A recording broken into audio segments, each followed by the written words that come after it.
Hey friends, thanks for logging on to week one of our Discover Transformation videos.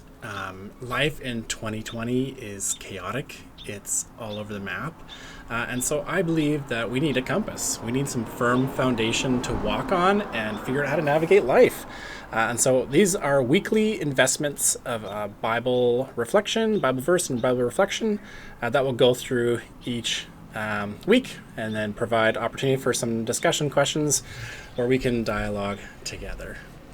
So today we're going to look at the Gospel of John, chapter 1, verses 35 to 39. It's really the introduction, the start of Jesus' ministry when he walked this earth and really began at the age of 30, his life-changing ministry.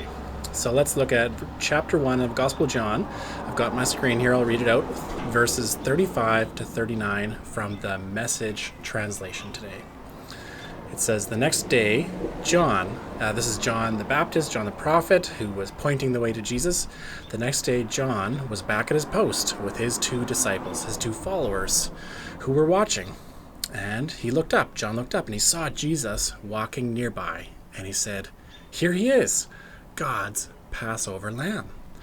The two disciples heard him, and they went after Jesus. Jesus looked over his shoulder and said to them, what are you after? They said, Rabbi, which means teacher, where are you staying? He replied, come along and see for yourself. So they came and saw where he was living, and it ended up staying with him for the whole day. It was late afternoon when this happened. Well, today I'm wearing my Venice Beach shirt. Last year, Lee and I were traveling, and we're in California, Los Angeles, an area, and we spent some time at Venice Beach and Santa Monica. And I remember the day vividly. We were having dinner at this Mexican restaurant in Santa Monica, just up from the pier. We were seated by the window and just people watching and watching people go by and just kind of wondering, I wonder if we'll see anyone famous or that we know. And sure enough, along walks Elon Musk. And I thought, this is amazing. This guy's like a personal hero, fascinated by space and technology and the amazing innovations and future that they've dreamed up with Tesla and other products.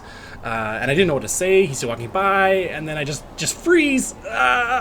And he walks by and he's gone. We're not prepared for these moments. And so I wonder, in this passage, if those early disciples weren't a lot like that. You see, they were waiting for someone. They were waiting for the Messiah. And in that Jewish culture, in that time in history, they were waiting for that person. And lo and behold, he starts to walk by.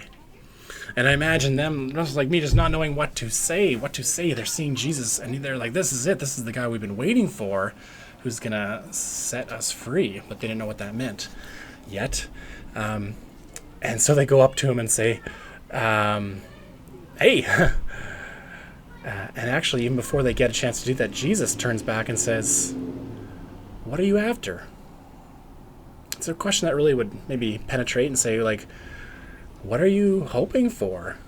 Or what can I do for you? So here is the God of the universe, the creator, the maker of all things, in human form, in Jesus. And he says, hey guys, how can I help you? It's a question of invitation. It's a question of coming along.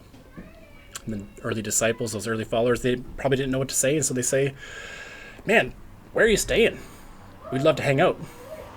So Jesus says, come on along. Let's go on a journey.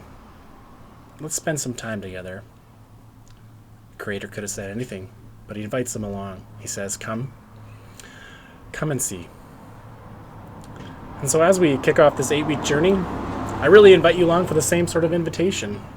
Just come and see.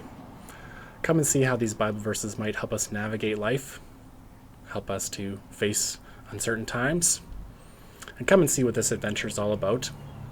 Let's spend some time together. Let's hang out. And let's discover how God's Word is a compass for us in 2020. And so, really, we're going to leave you with two discussion questions.